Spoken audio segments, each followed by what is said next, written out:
서울 동작구의 아파트 건설 현장입니다. 당초 이달 완공 예정이었는데 아직 골조도 올리지 못했습니다. 시공사가 경영 악화로 회생 절차에 들어갔기 때문입니다. 시공사를 교체해 반년 만에 공사를 재개했지만 올해 입주는 불가능해졌습니다. 계약 해지가 된 거죠. 내년에 할 거예요, 내년에. 주택 공급은 곳곳에서 차질을 빚고 있습니다. 정부는 지난 2022년 8.16 대책을 발표하면서 지난해부터 2년간 전국에 101만 가구를 공급하겠다고 했는데 실제 올해 5월 기준 공급 물량은 그 절반인 51만 3천 가구에 그치고 있습니다.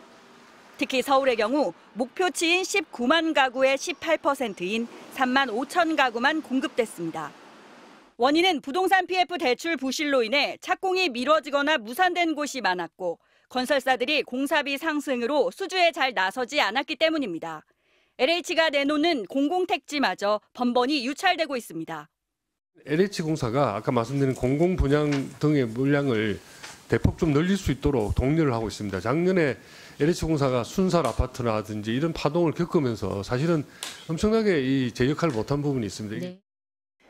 전문가들은 정부가 장기적인 공급 계획을 세우는데 실패한 결과라고 지적합니다.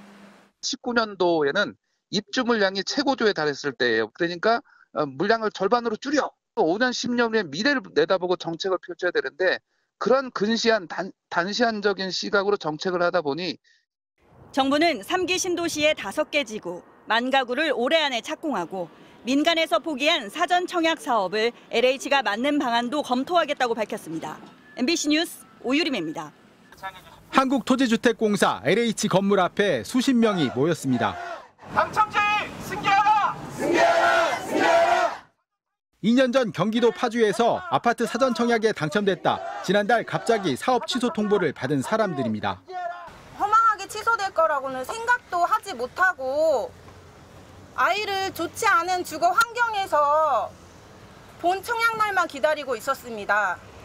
지금까지 이런 식으로 취소된 사전 청약 단지는 1,500가구가 넘습니다. 고금리와 공사비 상승을 못 견디고 업체들이 사업을 포기했기 때문입니다. 향후에는 공급 물량 부족으로 주택가가 올라갈 수밖에 없다고 하는 또 불안감. 앞서 국토교통부는 서울의 올해 아파트 입주 물량이 3만 8천 가구로 10년 평균치에 달한다고 밝혔습니다. 오늘 박상우 국토부 장관 역시 집값이 추세적으로 상승 전환한 것은 아니라고 확신한다면서 3기 신도시 물량이 대기하고 있다고 강조했습니다. 그런데 MBC가 부동산 빅데이터 업체에 의뢰해 분석한 결과는 달랐습니다. 시중에 거래되지 않는 청년 임대주택 1만 가구 등을 제외하면 올해 서울의 입주 물량은 2만 3천여 가구로 지난 10년 새 최저 수준으로 나타났습니다. 그나마 갈등 끝에 입주를 올해로 미뤘던 둔촌주공 재건축 1만 2천 가구까지 빼면 예년 공급량의 3분의 1 수준에도 못 미칩니다. 역세권 청년 임대 이런 물량들이 포함되어 있는데 그 물량들은 시중에 풀리는 물량이 아니고요. 2025년, 2026년을 거치면서 계속 줄어든다는 데 문제점들이 있습니다. 이번 주 서울 아파트 값은 16주 연속 상승세를 이어갔고 증가폭도 5년 10개월 만에 최고치를 기록했습니다. MBC 뉴스 박찬현입니다. 부산 동래구 한 20층짜리 주상복합 공사 현장. 지난 2022년 건축 허가가 났지만 지금까지 터파기조차 진행되지 않았습니다. 안전 펜스는 훼손된 지 오래. 공사장은 현재 철거가 마무리되지 않은 상태에서 오랫동안 방치되어 있습니다. 바닥 곳곳은 이렇게 철근이 튀어나와져 있고 또 쓰레기도 널려 있습니다. 주민들의 안전까지 위협합니다. 사회적 안전이 때문에 못 치는데 저기 급하게 높이가 3m 아참 떨어지고 저기 높은 부동산 경기 침체로 PF 대출이 막히고 건설 자재값마저 오르면서 삽조차 뜨지 못한 겁니다. 2022년도 같으면은 600, 650에 건설이 가능했는데 지금 현실상은 600에 할 수 있는 시공사가 1군도 그렇고 3군까지 없어요, 솔직히. 인근의 또 다른 아파트 공사 현장. 착공도 못한 빈 땅입니다. 대출이 막혀 기존 건물 철거만 한 뒤 1년 이상 방치돼 있습니다. 철거는 좀 됐지. 1년 정도 되신 거예요, 철거는? 그 정도 됐을 겁니다.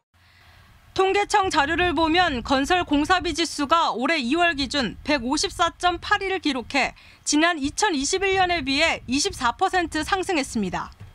결국 호황기 때 예측했던 수익성이 크게 악화되면서 업체가 도산하거나 대출이 막히는 악순환이 반복되고 있는 겁니다. 시장이 안 좋아져서 분양이 안 되고 분양이 안 되다 보니까는 PF가 안 되고 PF가 안 되다 보니까는 시행사가 어려워지고 시행사가 어려우다 보니까는 개발 사업 자체가 하나 또 진행이 안 되는. 민간 건설업뿐 아니라 지자체가 발주한 광급공사도 중단되는 일이 발생하고 있습니다.